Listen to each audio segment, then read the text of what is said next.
All right, welcome to The Explainer. Today, we're stepping way, way back in time, about 2,000 years, to a Jerusalem where justice was, well, it was complicated. You had to navigate two totally different legal systems, all at the same time. It's a world that's going to feel both super different and, in some ways, strangely familiar.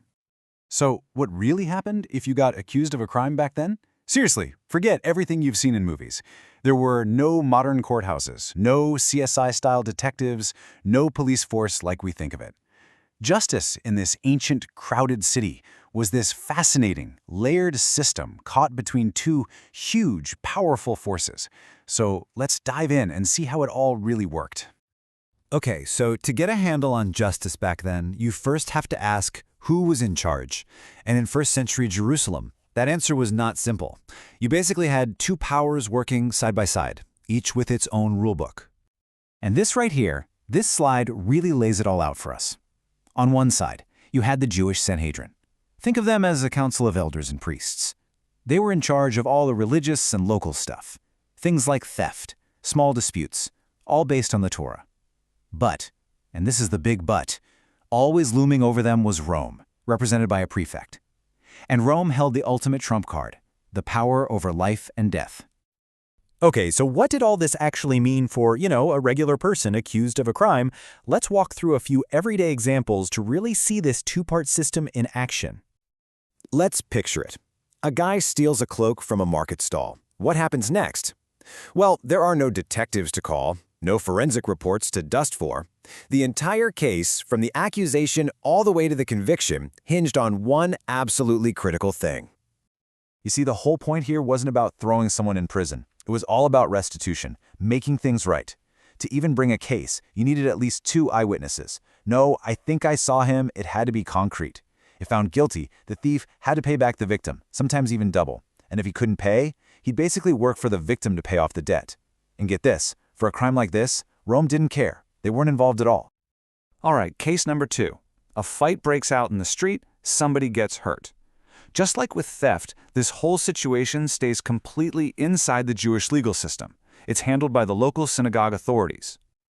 And the system was actually pretty practical. If you hurt someone, you had to pay for their medical bills and cover any wages they lost because they couldn't work. For something more serious, the court could order a public flogging, up to 40 lashes, though they almost always did 39, just to be safe, so they'd never accidentally break the law by going over. Smart, right? Again, justice was fast, it was local, and it was all about tangible results. But what happens when we're talking about something really serious, like murder? Well, this is where everything changes. This is where those two powers, Jewish law and Roman authority, are about to collide. And right here, this is where you see the hard limit of Jewish power. The process starts the same. You need two solid witnesses. The Sanhedrin can hold the trial, they can listen to the evidence, and they can even find someone guilty and recommend the death penalty. But, and this is the critical part, they could not carry it out. For that, they had to take the condemned person to the Roman governor, because only Rome could legally take a life. That was their power and their power alone.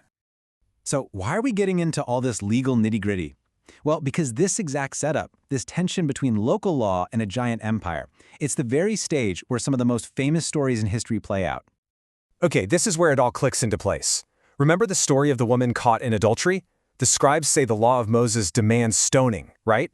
But they can't do it. Why? Because they didn't have Roman permission. It creates this huge legal trap. Or think about the Apostle Paul getting whipped by the synagogue rulers. That's a perfect example of the local courts doing their thing. And of course, the trial of Jesus is the ultimate case study. A religious trial in front of the Sanhedrin, immediately followed by a state-sanctioned execution ordered by Rome. And this quote, it just nails it. The walk from the Sanhedrin's court to the Roman governor's headquarters wasn't just a suggestion. It was the one and only legal path you had to take for any capital crime in Jerusalem. Understanding this process is absolutely key to understanding the Gospels. All right, so as we wrap this up, what are the big takeaways? What should you really remember about how all this worked? First off, eyewitnesses were everything. No witnesses, no case. Simple as that. Second, justice was about making things right, not locking people away.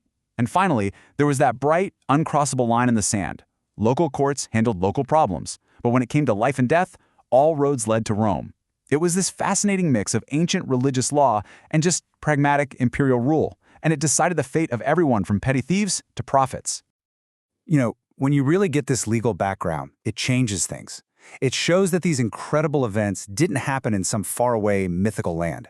They happen in a real-world city with real laws, simmering political tensions, and very real human consequences. It suddenly makes these stories feel less like ancient myths and more like, well, like real life.